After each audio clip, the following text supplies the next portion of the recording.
¿Cómo estás? Hola, ¿cómo estás? Hola, soy Frank. Bien. Hola, un placer. Es una belleza, ¿no? Hablas Lo por es. sí misma, ¿no es así? Es realmente hermosa. Para que nos conozcan un poco, ambos coleccionamos motocicletas clásicas, sabemos lo importante que es colocar las piezas correctas, encontrar el extremo superior original, encontrar los tanques adecuados. Es difícil conseguir las piezas originales. Esa es la ¿Están clave de interesados en esto. motocicletas viejas?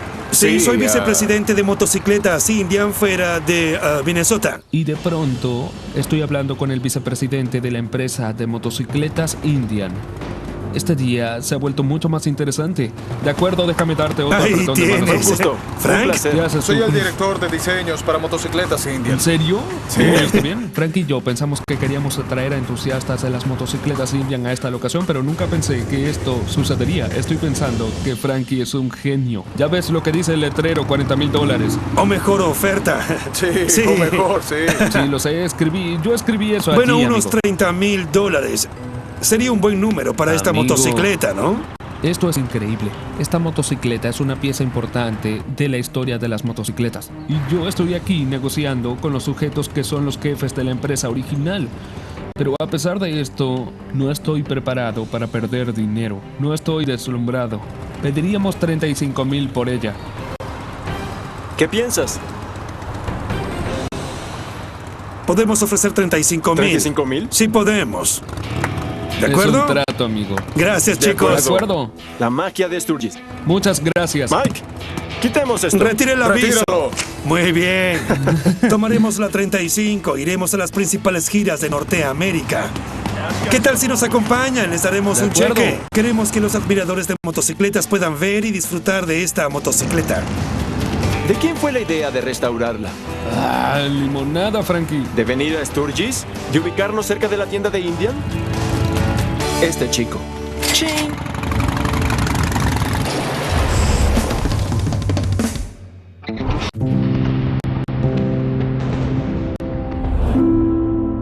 Oh, lo voy a sacar. Es genial. Me encantan las cosas antiguas de Frankenstein.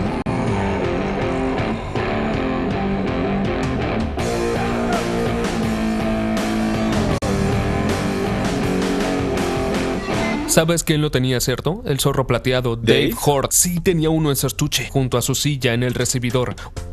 Uno de los juguetes que tenía Dave era este juguete de Frankenstein. Fue la primera vez que vi uno de estos, así que tengo una conexión con él. No por jugar con él cuando era niño, sino por verlo por primera vez en la casa de Dave. Y en ese momento fue donde me enamoré de él. Sabes, el rostro luce muy bien. Sí. Un poco feo, ¿Cuánto pero... pedirías por esto? Cielos. 275. Es genial y lo único que le falta es el fondo, no, pero... tienes la parte buena. Sí, pero debo tener el fondo. No, solo pones las baterías allí y haces Muy así. bien, lo llevaré, Con cinta es genial. adhesiva. No importa por qué te conectes con algo, lo que importa es que te conectes con eso.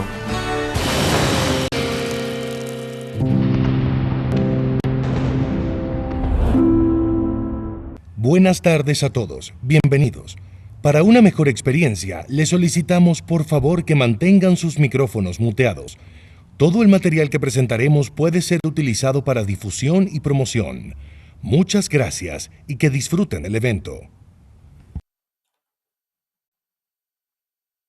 Muy buenos días y bienvenidos a otra gran sesión de un evento de prensa virtual para todos y cada uno de ustedes. Gracias a toda la prensa de Brasil, Argentina, Colombia, México y toda América Latina que nos acompañan hoy.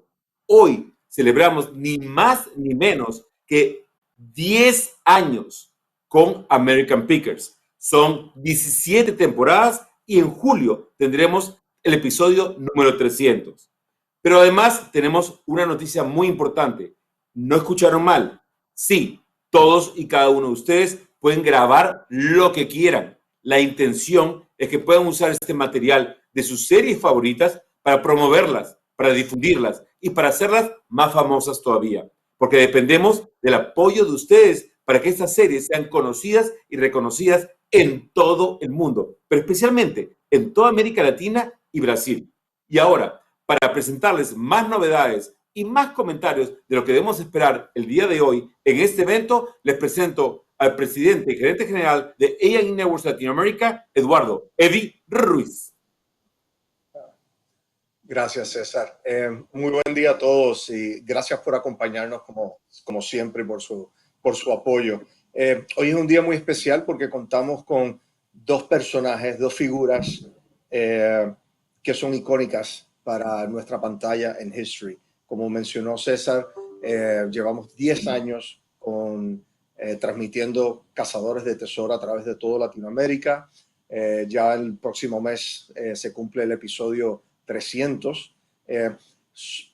Yo me siento afortunado y todo el equipo estamos afortunados porque sabemos que son pocos los canales de televisión paga que tienen series con una duración y con 300 episodios.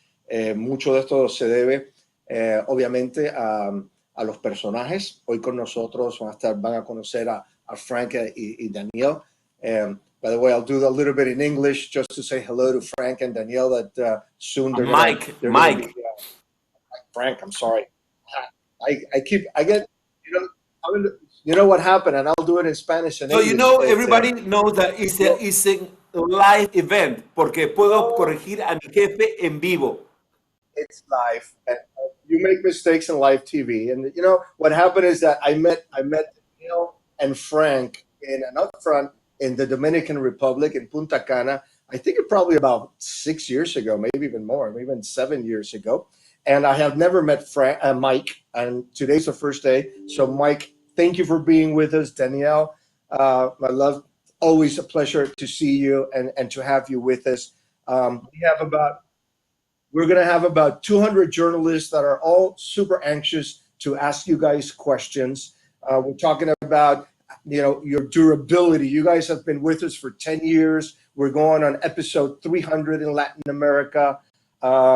There's this fascination with making money from objects that are just, for some people don't mean anything, and for others, they're very valuable. And I think that you guys started a trend in television when you started with the History Channel in the US, and then you came with us in Latin America. So thank you for being with us. I'm going to switch to Spanish now for a second.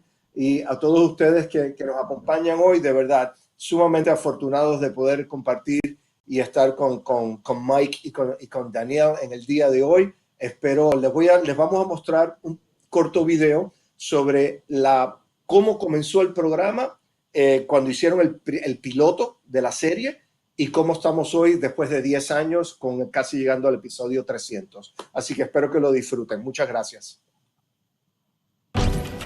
En el 2010 nació un show que trataba de dos amigos recorriendo la ruta en busca de antigüedades. En cada lugar al que llegaban, descubrían diferentes personajes, hurgaban dentro de galpones, sótanos, áticos y despensas, hasta que encontraban algún tesoro para coleccionar, restaurar o revender, y así una y otra vez. Pero, ¿cómo este programa llegó a convertirse no solo en un éxito, sino en un clásico de History? Echemos una mirada al pasado para descubrirlo. Esto es 20 años de History Clásicos. Aquí estamos, Frank y yo, conducimos toda la noche por carreteras rurales. El programa empezó cuando, después de viajar mucho alrededor del país, a Mike se le ocurrió la idea de mostrar a las personas y sus historias. ¿Qué opinan? ¿Quieren dar un vistazo? Teníamos una cámara y empezamos a grabarnos. Cuando íbamos en la carretera, yo grababa a Frank y él a mí. Cuando aparecíamos los dos, es porque le pedíamos a quien le estábamos comprando que nos grabara, o a su esposa. ¿Me veo en la escena? Sí, ahora te ves. Y fue en ese momento que surgió la idea de un programa de televisión. Me he sumergido en basureros, manejado en callejones, he hurgado en pilas de rocas y objetos oxidados, toqué puertas. La idea era muy clara, la trama también, pero había un pequeño problema. Estuvimos 5 años intentando venderle el programa a History, y cuando finalmente lo logramos, les pregunté si lo llamarían Cazadores de Tesoros, y me dijeron que no, porque nadie sabía lo que eso significaba, y yo les dije, expliquémoslo. Los directivos de History aceptaron la propuesta de Mike, sugiriendo que el mejor lugar para esa explicación era la apertura del show. Viajamos por las carreteras buscando oro oxidado.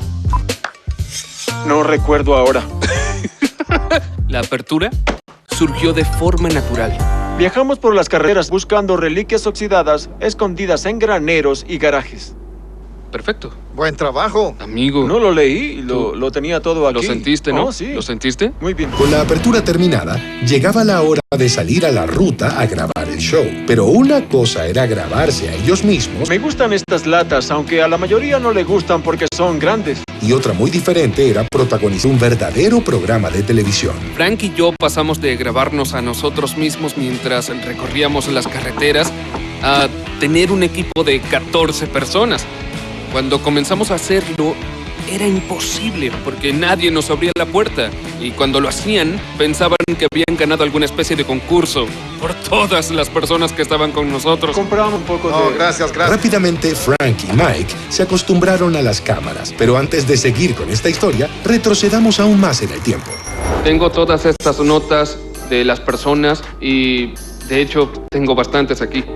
Solía hacer todas las investigaciones, pero cuando el programa se vendió a History, me preocupó cómo iba a continuar haciéndolas si voy a estar frente a la cámara. Así que busqué a Daniel y le dije, quiero que trabajes con nosotros. Y ella respondió, por supuesto.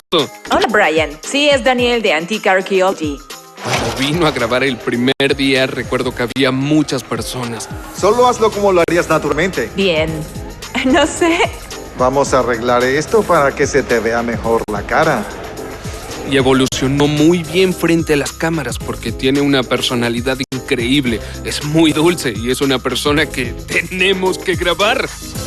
Conocí a Mike en una venta de garaje. Ambos vimos la misma lámpara. Yo la tomé y tomé asiento un momento para ver cuánto dinero tenía en la cartera. Y él llegó detrás de mí y la tomó.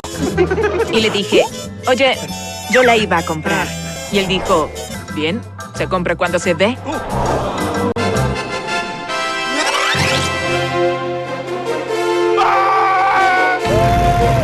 Sea una lámpara antigua, un muñeco gigante de publicidad o alguna colorida lata vieja, todos los objetos a los que estos cazadores echan el ojo esconden la historia de una época que revive en cada cacería. ¿Qué puedes decirnos sobre esto? ¿Dónde la conseguiste? En Japón. Yo estaba en las fuerzas de ocupación. ¿Durante la Segunda Guerra Mundial? Sí.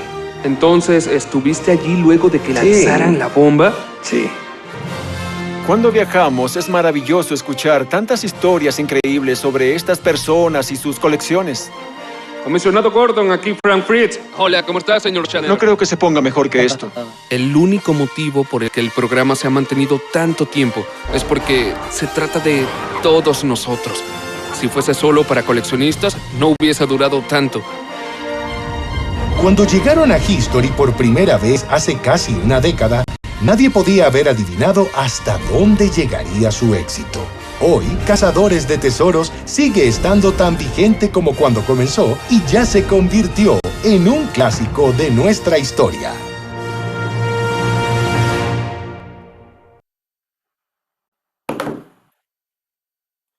Bueno, y ahora vamos a continuar con el estratega, nuestro VP de Programación y Producción Original para History, Miguel Brailovsky.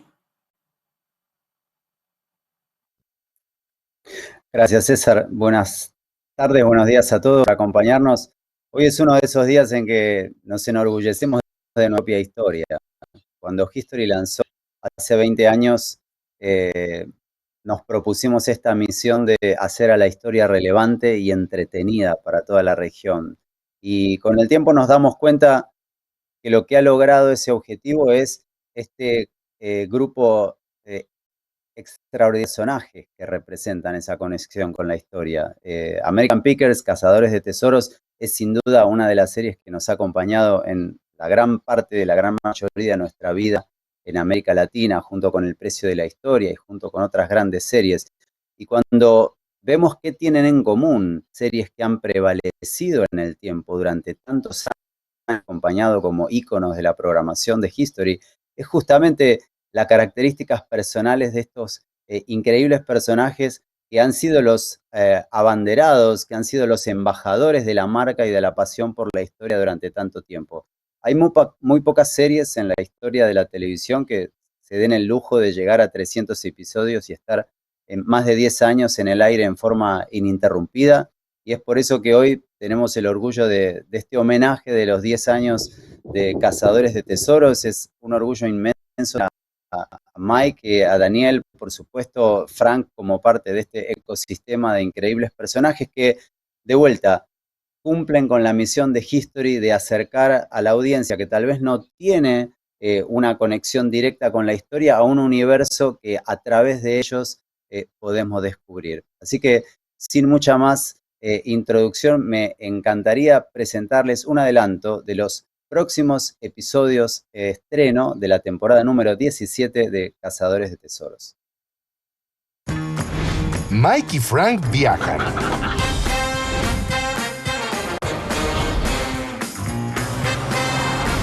Conocen muchos coleccionistas y llenan su camioneta una y otra vez con objetos e historias. Cazadores de Tesoros. Nuevos episodios todos los martes a las 10:35 de la noche. Disponible en History Play y History On Demand. Y ahora es el momento de presentarles al único, al innovador, al creador y ese cerebro detrás de esta serie con esa personalidad inolvidable que lo convierte en una figura y un character-driven series que se llama Mike Wolf. Hello, thank you. Hey Mike, how are you? I'm doing very well. Finally, we have the chance to talk.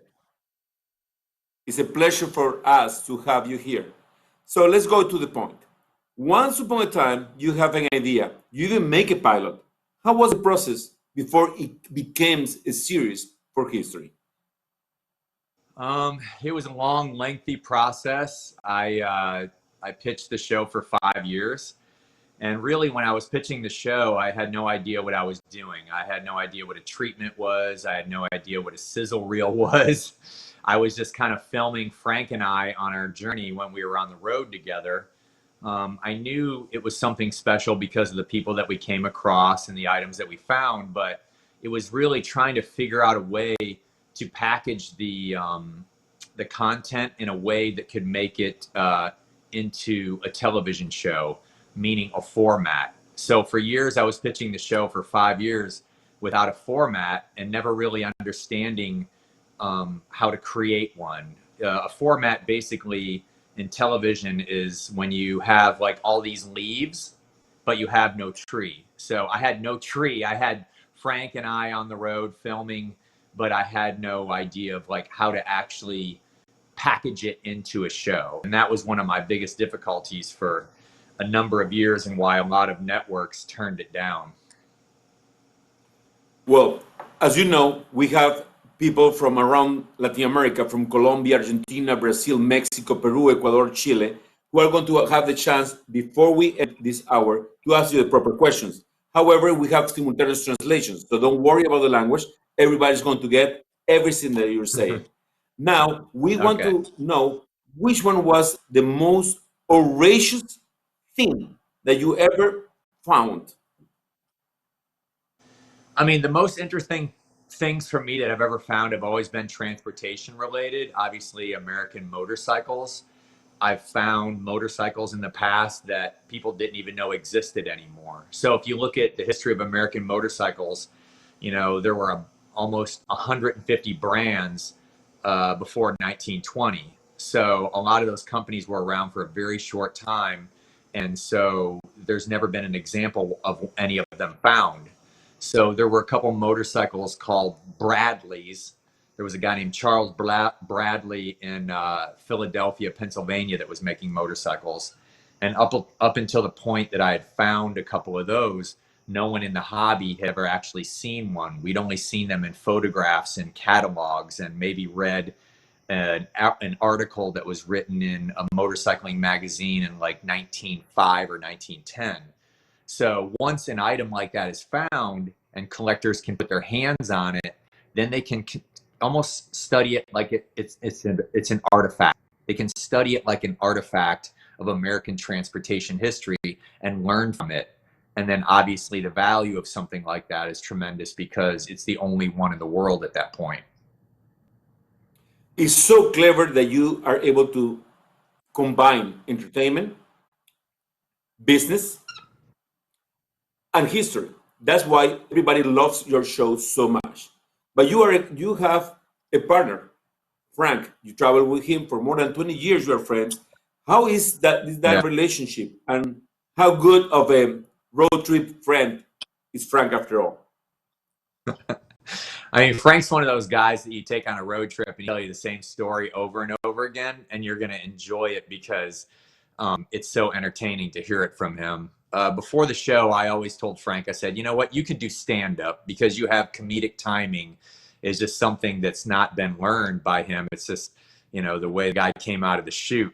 He's a very funny individual. He's got a lot of little quirks and nuances to him. I've known him since 8th grade, and we traveled together for a number of years, a lot of years. And we were really, we had the same passion, but we collected different things, which was awesome for us both to travel together because we each were helping with we were helping each other with our collections, meaning like I had an extra set of eyes in a barn, and so did he with what the things that we were looking for.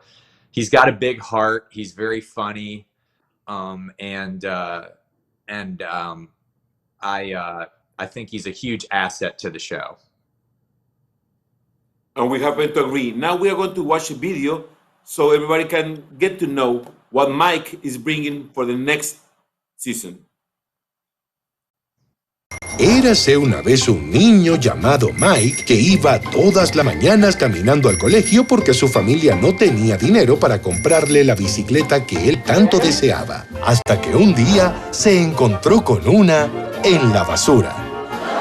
Era uno de los días de sacar la basura y estaba caminando y encontré una bicicleta de niña. Estaba impresionado porque alguien pudiese botar una bicicleta y pensé para mí mismo, si alguien puede botar una bicicleta, ¿qué más podían botar? A pesar de querer tanto una bicicleta, Mike la vendió por $5 y a partir de ese momento nunca más se detuvo. Por eso empecé a revisar siempre la basura para ver qué más podía conseguir. Desde ese día me la pasaba revolviendo a la basura. Mike encontró en la basura la pasión por la cacería de tesoros. Cazadores de Tesoros. Nuevos episodios. Domingo a las 11:30 de la noche. Disponible History Play y History On Demand. Mike, but was not enough to have your best friend as a road trip partner. You also brought someone else that you met in a sort of a garage sale. So I'm going to present a promo to everybody before we get to the point. Okay. It's about Daniel. So let's go with the video, please.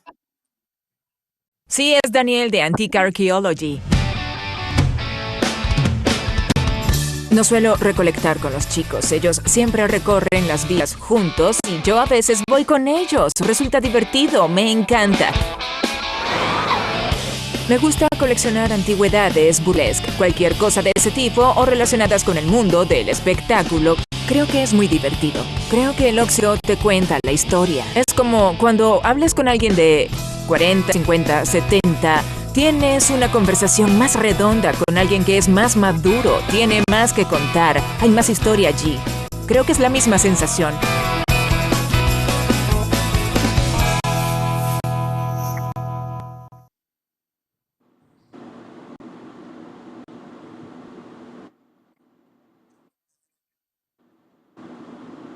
It is about time that someone dares to set the record straight and clarify this situation that have been lasting for years. What really happened with that lamp? The garage sale, the lamp. Who was the first one who saw the lamp and had the right to keep the lamp? Daniel, go for it. Yeah, both hands up. Both hands up. But hey, listen, first of all, Mike, we look so young. We didn't have gray hair or double chins back then. That's crazy. I know, it's crazy. You know, I know. Yeah, so, okay, let me just set the record straight, okay? We were across the street from my parents' house. You know the one up on the hill? That crazy brick house they lived on the hill, Mike? Yeah, so we were across the street from there, and we were at a garage sale, and I picked up the lamp, and I set it down, and he came up right behind me, and he picked it up. And I'm like, hey, dude, that's my lamp. And he looks at me and goes, it's not yet, but The time to buy it's when you see it. And that's the first time I ever heard that line. Taught me an important lesson about life. And that was what, probably 25 years ago or something? It was a long time ago. I knew who Danielle was before the garage sale because she was always the interesting, artsy, beautiful girl that would walk around downtown, sometimes skateboarding, sometimes riding a bicycle, and she was always capturing everybody's attention with the way she was dressed and just how creative she always was in our little tiny town. So everybody knew who Danielle was, and so when I saw her at the garage sale and I saw that she had a lamp, I was like, okay, well, you know, obviously I got some competition here. I got to step up the game.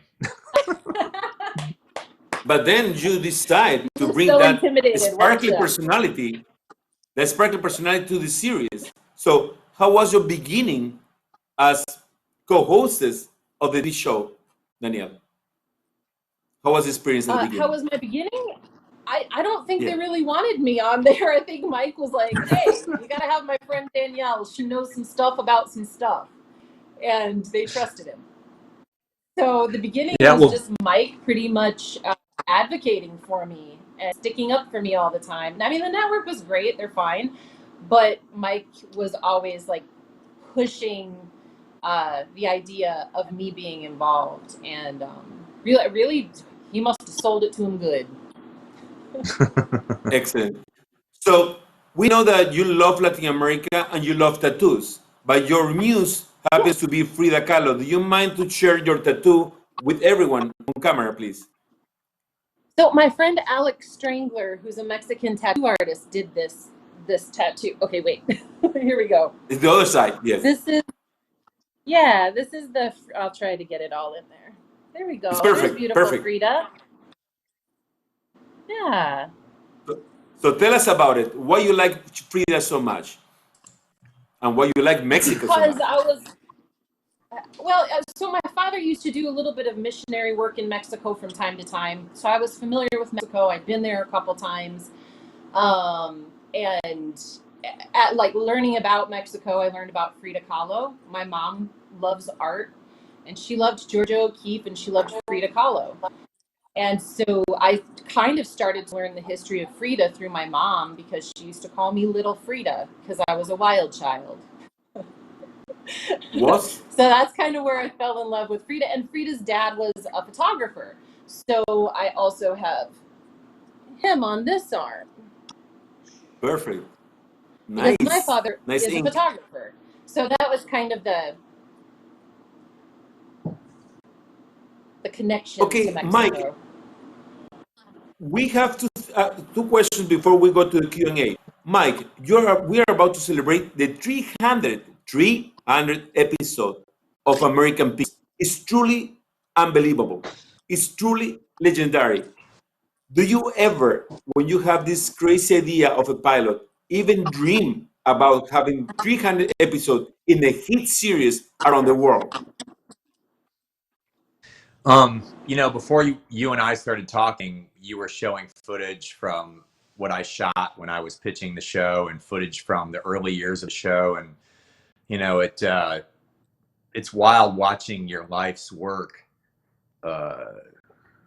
being captured on film, of something that you love so much, what you love to do, and to do it with friends and people around you that care.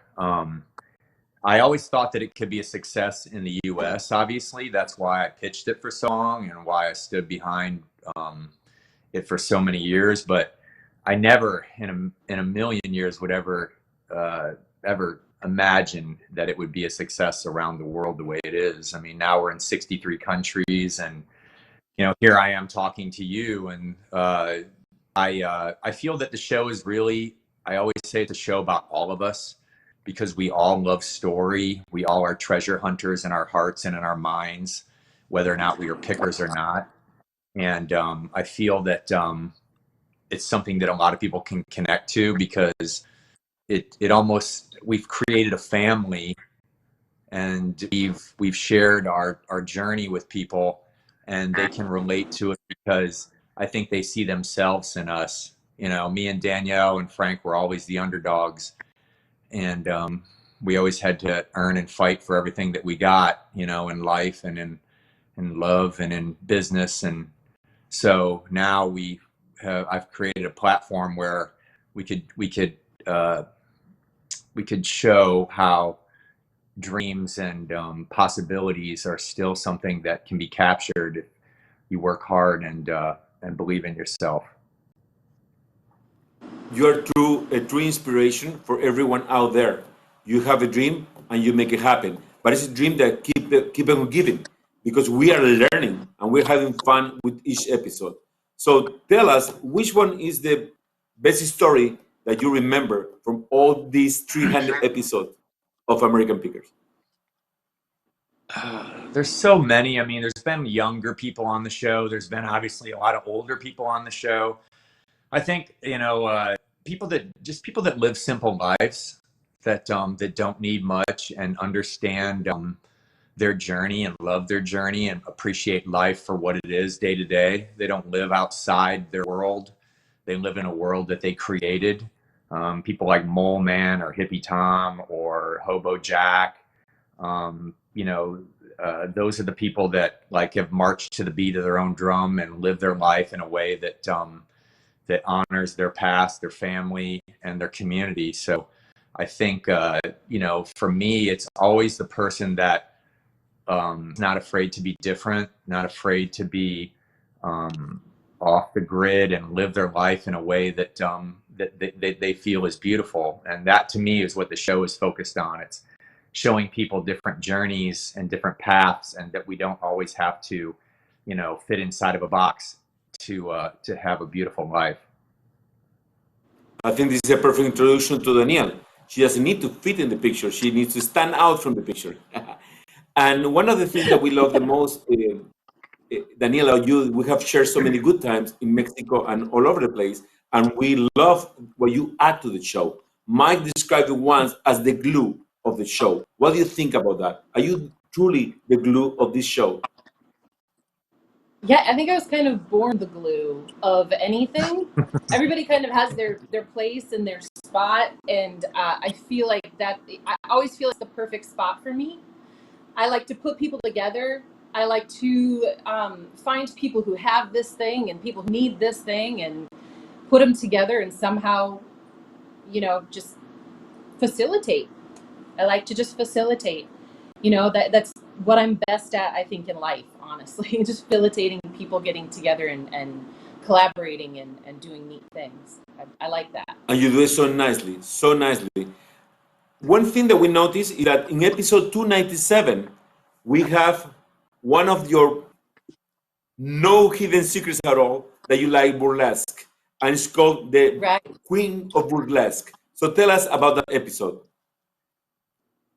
Oh, I actually have her right behind me, if you see. You see? Uh-huh. Yes. So that perfect episode was so special to me that I brought her home to pick. Oh, so anyway, I have a great friend who is a beautiful Mexican burlesque artist. She happens to live in Cleveland, and she comes across really incredible burlesque items for me from time to time. She came across this beautiful poster of Blaze Fury, who is a burlesque legend from, I mean, she traveled north to south and all over the country, all over the world. But when I found this poster, it spoke so much to burlesque history and to, you know, just Cleveland history. But I felt that it really spoke to me personally because it was so, it was in such a state of bad repair, and it really needed to be cleaned up. So since my mother and my father are both in photography, my mom used to colorize all the black and white photos back when I was younger, and she taught me how to do it. So from my mother and father, I learned how to do that. So I've cleaned her, and I've started the colorization process, but I'm flying my parents out so that they can help me with the rest of it, because I feel like it would be a really neat heritage project for us. It's a great idea. Now we're going to open for Q&As. Our media outlets from Latin America are dying to talk directly to you guys. So we want to open the mics for Q&A with Mike and Daniel. Yes, we're going to start Mariana, with ¿me ayudas? Luciano. ¿Me pregunta? Yes, it would be from Luciano Guaraldo from Brazil, UOL. Excellent. Hi, everyone. What I wanted to ask is, you guys been doing this for a while, and you're quite good at picking by now. But do you ever go to a barn or to a garage sale and it's complete dead end and absolutely nothing, not even junk, comes out of it? Just waste of time that you don't even bother put it on the show. Yeah, absolutely. I mean, there's times that we'll go pick a place, and we don't find a lot of things, but the person's journey and they're such a character, their story is just as important as the item itself. Danielle and I were fortunate enough to meet a younger gentleman that lived in New Mexico, and he was restoring a smaller town, and most of the structures were made adobe style, and he was doing Airbnbs, but only for not only for, but specifically catered around artists. And we didn't buy a lot of stuff there, but we really captured the idea and a dream of someone that was really climbing a mountain. I mean, this gentleman didn't have a lot of money, but he had a lot of heart and he had a lot of soul. And so the space itself and him and his story became the treasure of that episode. So sometimes it's not really the item if you watch the show. It's really, really the people and the space, because, you know, we're taking people on a journey of traveling. And when they travel with us, they see a lot of things that they normally wouldn't see, not just items. Next question, please. Yes, from Argentina, Ale Rodríguez Bodat from Radio Nacional. Gracias, Mariana. Gracias, Cesar. Hi, guys. How are you? It's a really pleasure for me. Hello. Hi, how are you? Congrats. Hello. Congrats on the 10 years and the 300th episode. So after 10 years, the TV show is still more interesting, still more fresh. What's the secret? You want that, Danny? Please tell me the Love, secret, man. please. Love. That's what it is. No, it is. It's love for what you do. It's love for the people you work with. It's advocating for one another. It's hearing each other when there's a problem.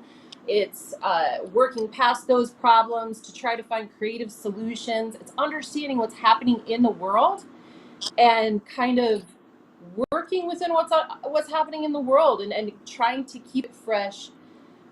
But it's interesting because we film these episodes and then it takes about 3 months for an episode to come out, right, after we film it. So the rate the world's moving right now, it's like, it's hard to keep up. So I'm glad that it's staying fresh. But I think really it's love for what you do. It's advocating for the people who make and help all of this happen. And it's, you know, really learning from our television audience and understanding through social media platforms and other platforms what y'all want to see. Nice question, an even nicer answer. Thank you very much. Let's go with the next, Mariana. Yes, it will be from Eduardo Gutierrez from Quien Magazine, Mexico. Hi, hello, how are you? It's such a pleasure to talk to you.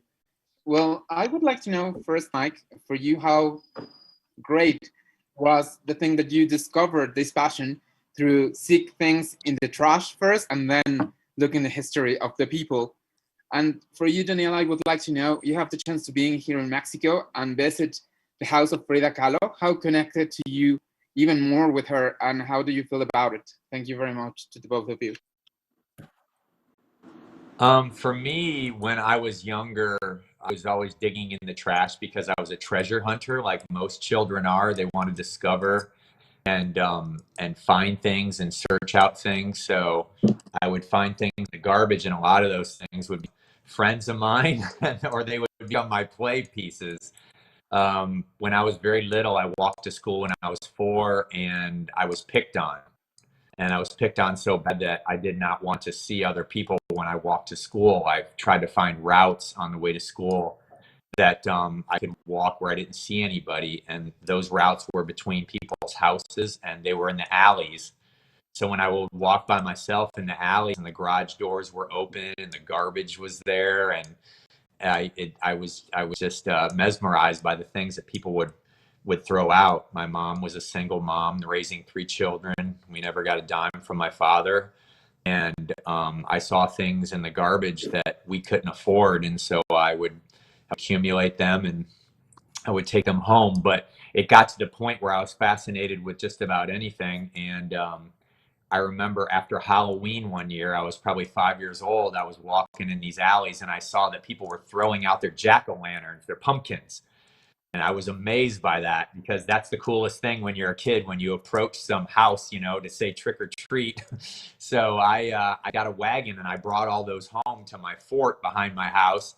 I didn't understand as a child that they rotted. So by the time they rotted and I couldn't get in my fort anymore because there were bees all over the place, I realized that they that they had an expiration date to them. But I guess the point I'm trying to make is that as a child, I was always fascinated, like we all are, with story and pieces that we discover, and it just never left me. It was always part of my heart, and I'm glad that it didn't, because I feel like I'm living in a world sometimes that I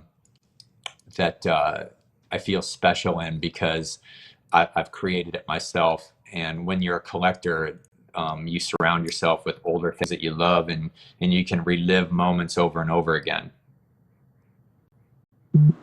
And we love to collect memories with you guys. Thank you so much. Next question, please. Yes, from Colombia, Joaquín Lepeley of Cinema 100. Nice to meet you. Vamos.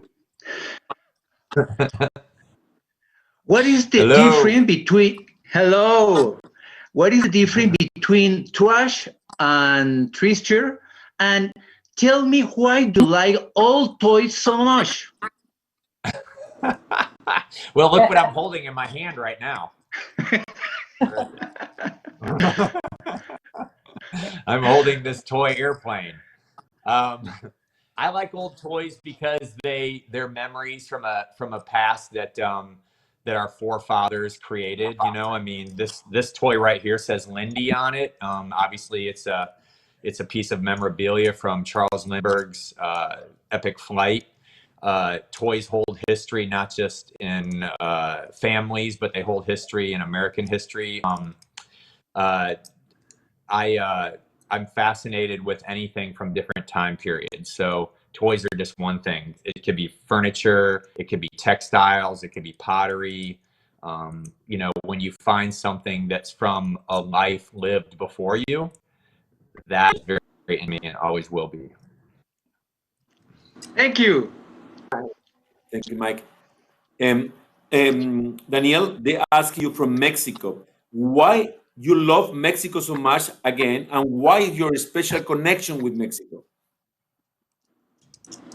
Oh, so I developed a special connection with Mexico because of my father's love for Mexico. He did some missionary work there when I was younger. I had been there a couple times because my parents took me, and there she really taught me about Frida Kahlo.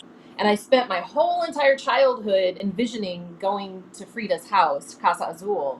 And it was the most incredible gift when Latin A&E actually took me to Casa Azul, and I got to experience it for myself and see that, you know, I had kind of blown up this image of Frida in my mind as like this superhuman kind of entity. And then actually seeing her home and seeing her bed and seeing her life and her clothes and her paintings and her paintbrushes, and it was I mean, like, it's hard to even put into words. It was a revelation. It was a revelation, and I'll be eternally thankful for that. But I think that's my bond to Mexico is my love of Frida and Casa Azul. Perfect. Thank you. Mariana, next question. Mike and Daniel are waiting. Yes, from Brazil, Mariana Arrudas from Folha de San Pablo. Hello. Hello, how are you? I want to Good. know if you received some histories from your fans. If we receive history from our fans? Yes, Yes, correct. related to. Yeah, I mean, we get fans that send us things like they can send us a motorcycle catalog, or Danielle might get a piece of clothing, or Frank might get a toy in the mail. You know, people, when they watch the show, they understand that we truly love what we do. It's not just a television show, it's actually a way of life for all of us. And we're very blessed that they would even send us something that meant so much to them and their family. So I think a lot of people are, you know, get to the point where they realize that they need these things to live beyond them, and they start thinking about what that journey should be. So yes, over the years, we've gotten some very interesting things, even some paintings and drawings and sculpture work and woodworking, and I mean, all different types of medium when it comes to art. And a lot of it is so heartfelt and very thoughtful. And every time I open some of it, I am amazed by it. But, you know, the stuff that really I connect to is when children send us things, because we get a lot of things from children, letters from them and drawings that they do, and telling us how much they like the journey that we're on with them. So that's probably what touches my heart the most, you know. And it's neat when they send us Thank you. items that they've dug up. Right, Mike? Do you remember when the kids used to come into the store and they would bring up the bottles that they would dig up by the river, the glass bottles, and they bring those in Yeah, and they tell us like the absolutely. story of, and we pay them for each bottle. Yeah, Yeah. miss that. Mariana, more questions? Yes, from Argentina, Gabriel Fresta from Radio Sónica. Perfecto. Hello. Hello. Bueno, yo cada vez que ustedes compran un objeto, hay una relación, cada vez que termina la compra hay una relación entre costo y beneficio. Los que seguimos el programa tenemos temor que de pronto haya una acumulación muy grande de objetos en los depósitos y que se les termine el dinero. ¿Cómo es esa relación entre compra y venta? Teniendo en cuenta, Mike, que sos la persona que con alegría toma el objeto, pero la que recibe el objeto en el depósito es Daniel. He would like to know basically what's the cost-benefit relationship when you buy or when you obtain an artifact or product in the stores, because he's also very afraid as a fan that sometimes you keep buying, however, Daniel keep putting everything in the stores. Is any fear that you will become accumulator or a hoarder with so many stuff, or you actually able to sell the stuff very quickly and do business with it? They're wondering that. How do you get along with the purchases versus the sales itself? Okay, so we have two stores. We have one in Iowa and one in Nashville. Both of those are in tourism destinations. And so we're very fortunate that we're in areas that people travel to. Some of the destination, and other times the community is. So we have a lot of traffic that go through these stores. In Nashville, we have up to 16 tour buses a day that will travel to our store in Nashville, because they're on a tour of Nashville itself, not just coming to us, but Nashville, different destination points. And a lot of people are fans of the show, so we don't really have a problem seeing things per se. I guess the other side of the question he was asking is, you know, when I find things, if I'm falling in love with them and describing them on camera the way I am, is it hard for me to sell? That is getting harder and harder for me to do, yes, because you know, my tastes have changed and I fall in love with things because of place and person. Sometimes it's not necessarily the item, it's like where I found it in the journey I was on when I did discover it. So I fall in love with items over and over again. And I've said on the show, sometimes I call what I have to do would break up with them, you know, but I'm in a house right now that a lot of people, when they come into it, they're like, is this a museum or is this a house? Especially my daughter that's 9 years old and her friends.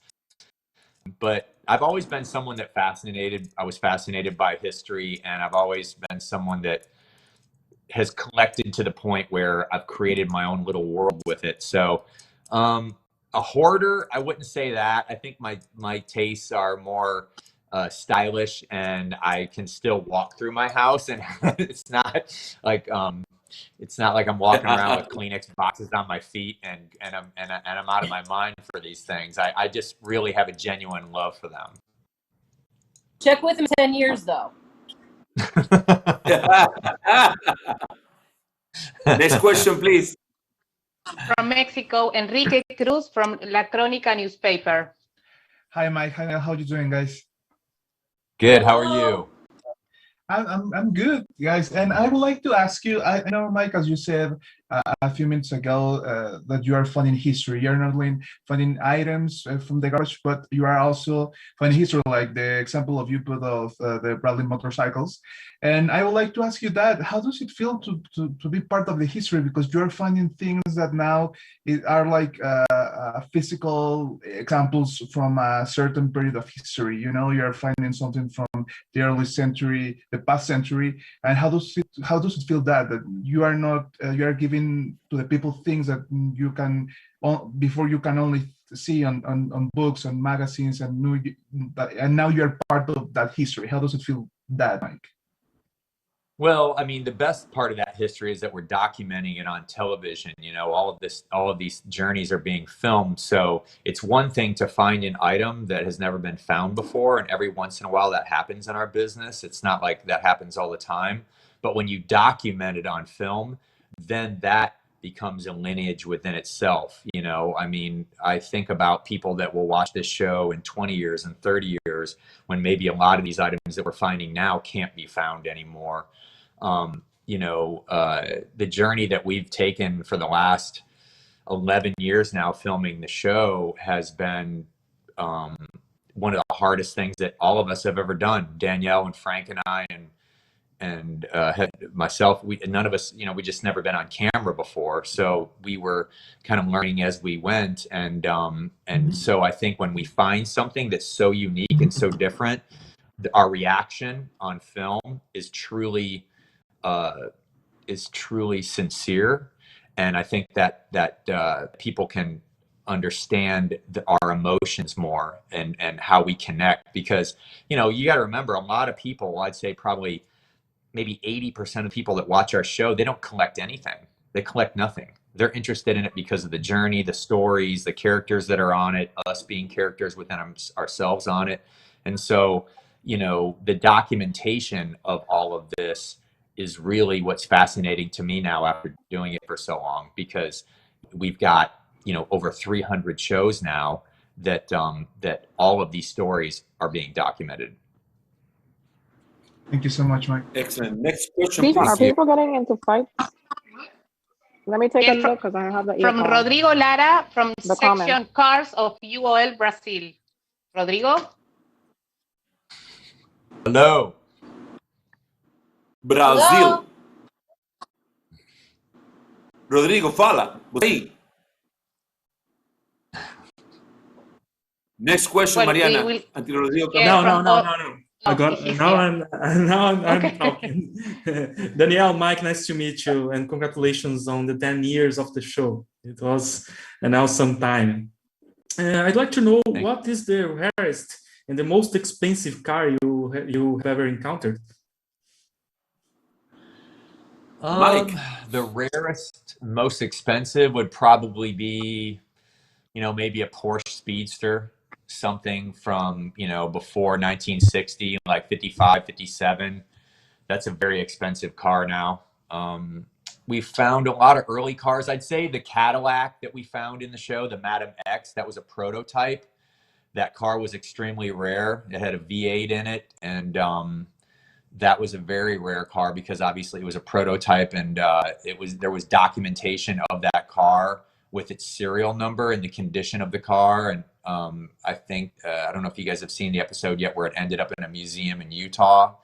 So that was a very rare car itself. A lot of the cars that we find, I think, are interesting to people because it's in America here, when they watch the show, it's something that they can find themselves, you know, 1930s and 1940s cars. And then obviously the uniqueness of each car with a person that owned it over the years, making it their own, that can be pretty epic and different itself. Thank you. Muy obrigado. Now, Next Omar question, Daniela, Alvarado. please. Omar Alvarado from Travesía Pop, Colombia. Hola, ¿qué tal? Buenos días. Bueno, pues, good morning a Mike y a Daniel. Hello. Mi pregunta es que bueno, a través del programa ustedes han encontrado muchos tesoros, pero quisiera saber si con alguno de ellos se han quedado o alguno que los haya atrapado, que los haya enamorado de los que hemos visto en el programa y que ustedes dijeron, bueno, eso lo quiero no para vender como parte del negocio, sino como parte de mi colección personal. Y la segunda es, ¿cuál es el tesoro que más desean o han deseado encontrar y que saben que todavía está en la carretera y que todavía lo siguen buscando?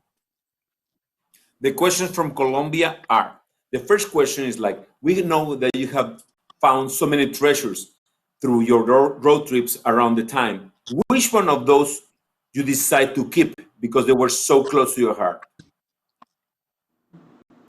Too many.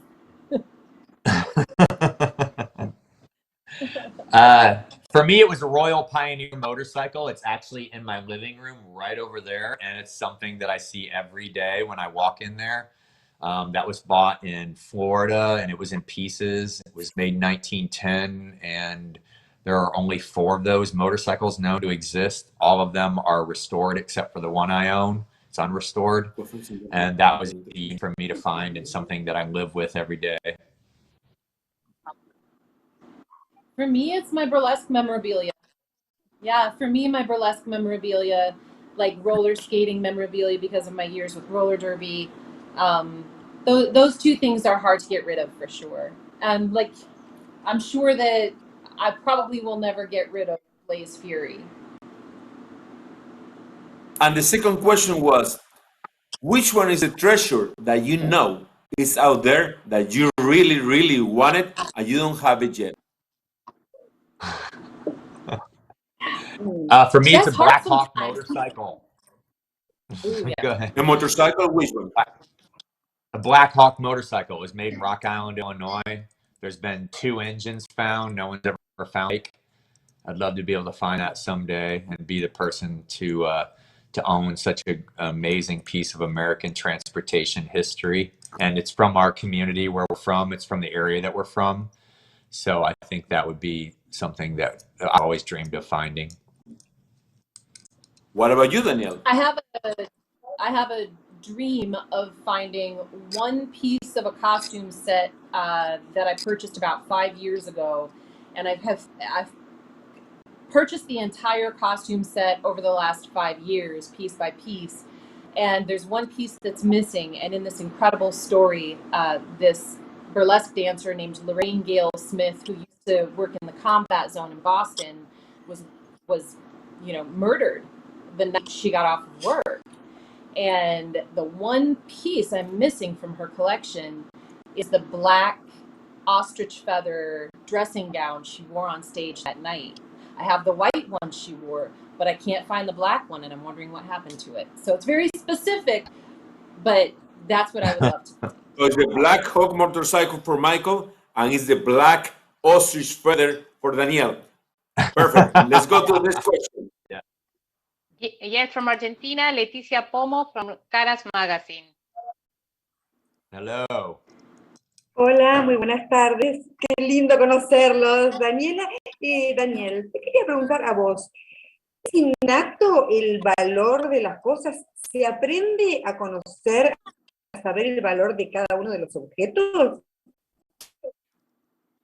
Daniel, this question is for you from Argentina, from Caras Magazine. She would like to know, is something that you learn or something that's already inside of you to give and to know the price of the objects and the artifacts they found around the way?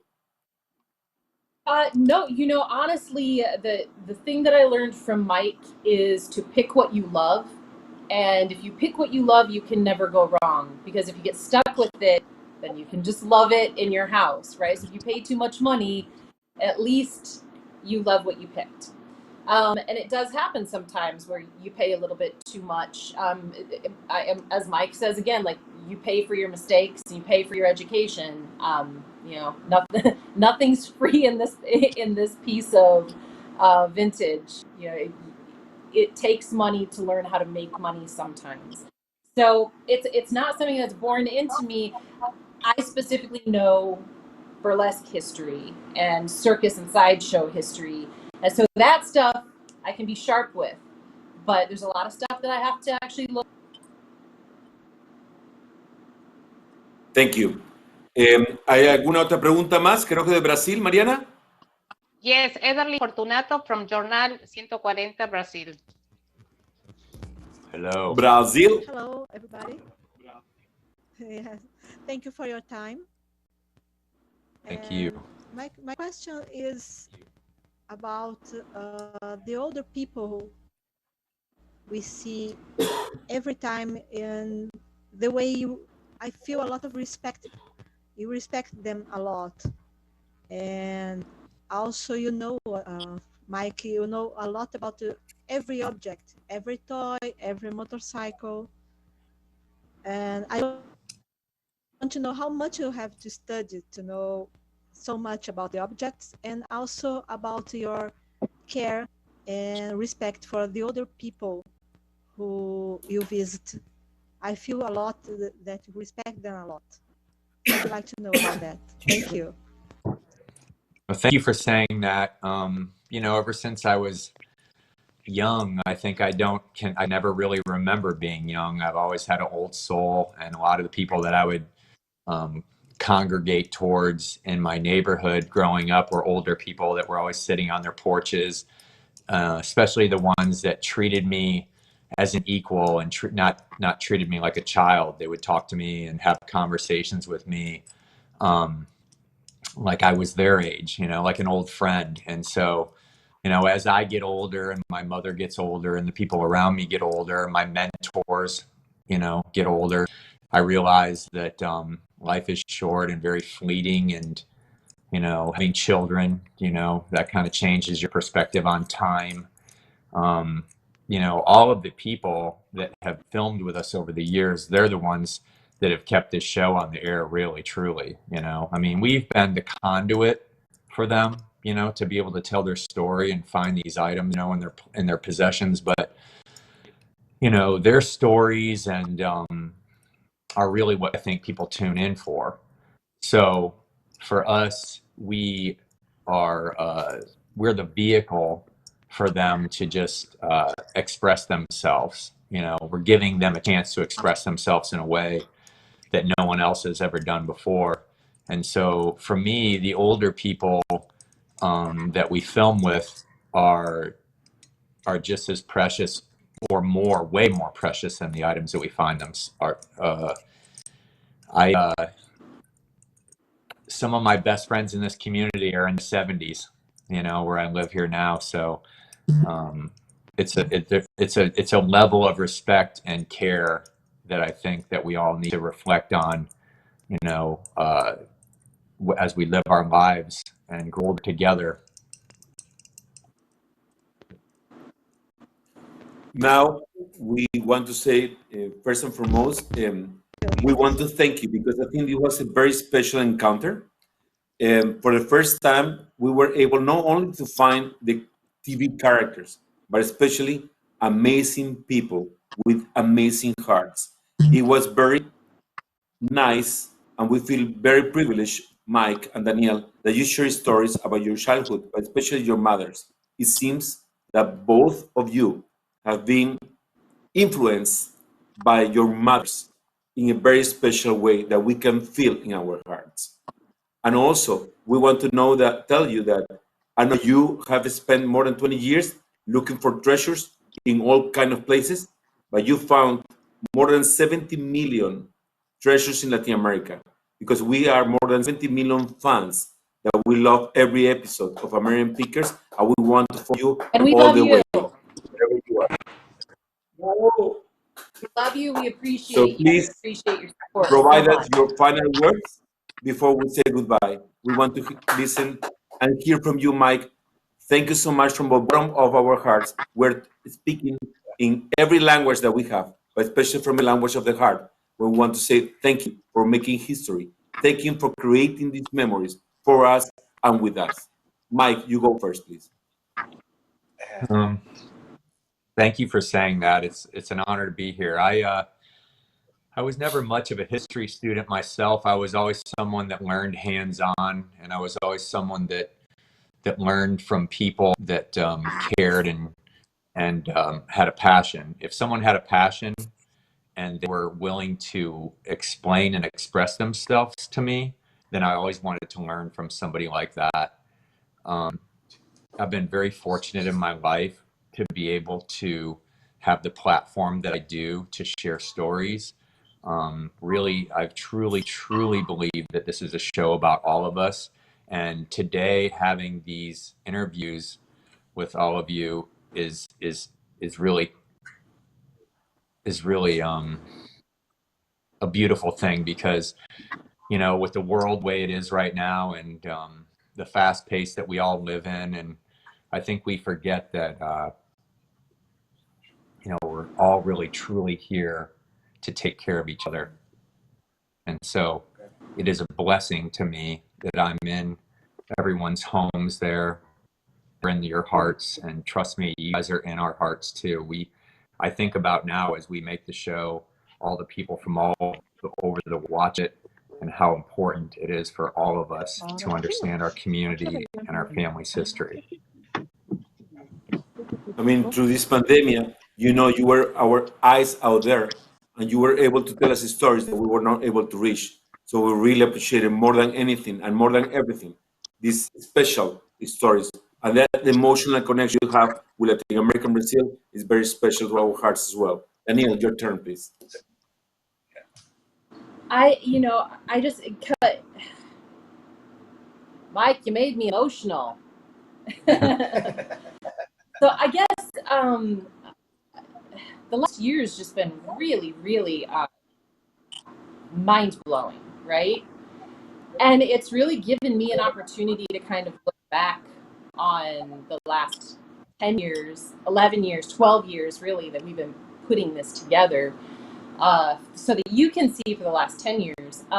And just seeing how much each of us has grown and changed and embraced change, embraced the discomfort of learning when we're wrong about one thing and we need to course correct and figure out a better way of doing things, with business, with relationships, with all of it.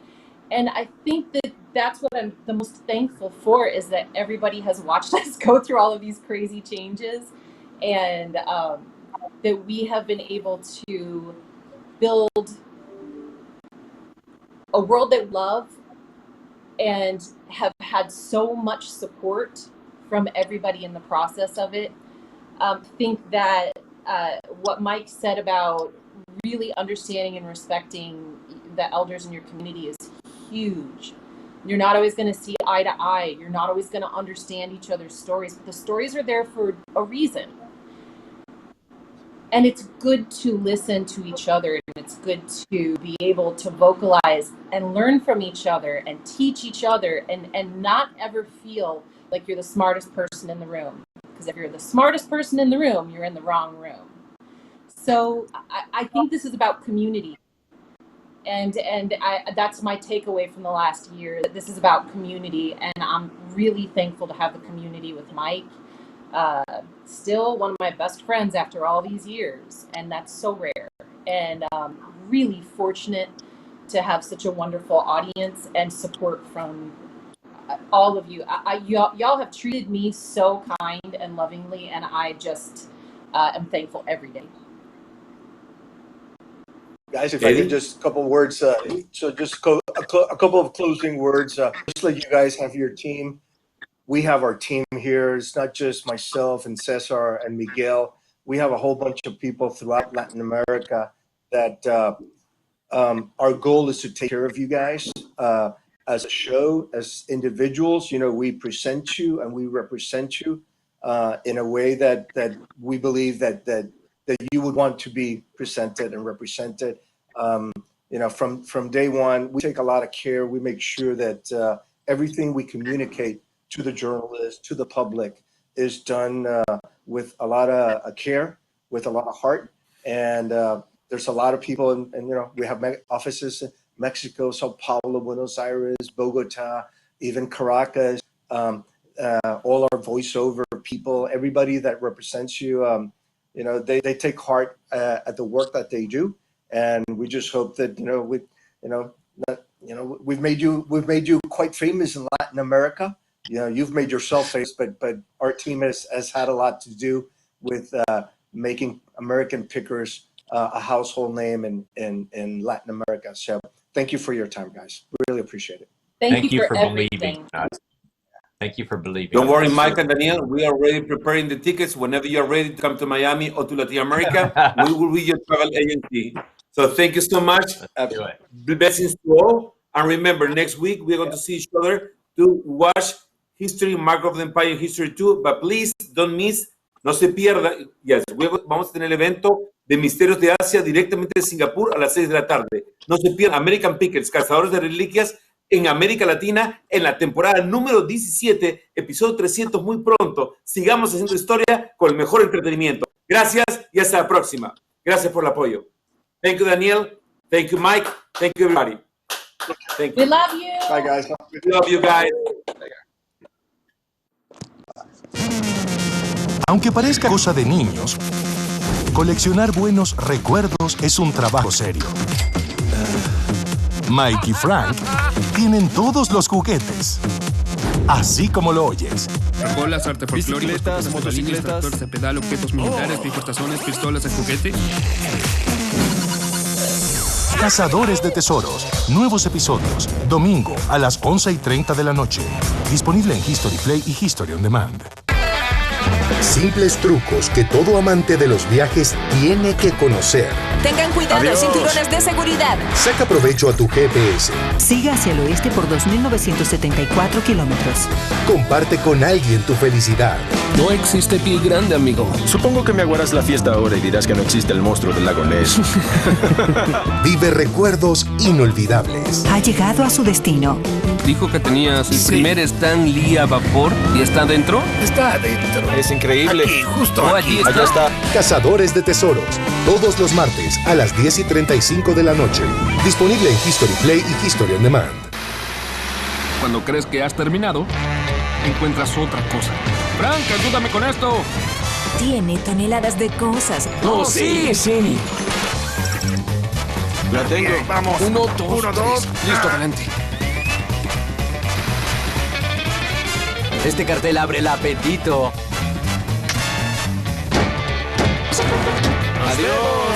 Adiós. Yo le advertí a la gente el peligro que había en algunas calles. Trabajé con los primeros automóviles modelo T. Yo jugaba con los niños en los años 30. Sería bueno que las cosas hablaran, ¿no? Hasta entonces, acude a Frank y Mike para conocer las memorias de los objetos. Son geniales porque tenías que tener imaginación, volarlos por el aire. Porque el verdadero valor de una pieza... 735. Muy bien, está en su historia. Cazadores de Tesoros. Solo por History.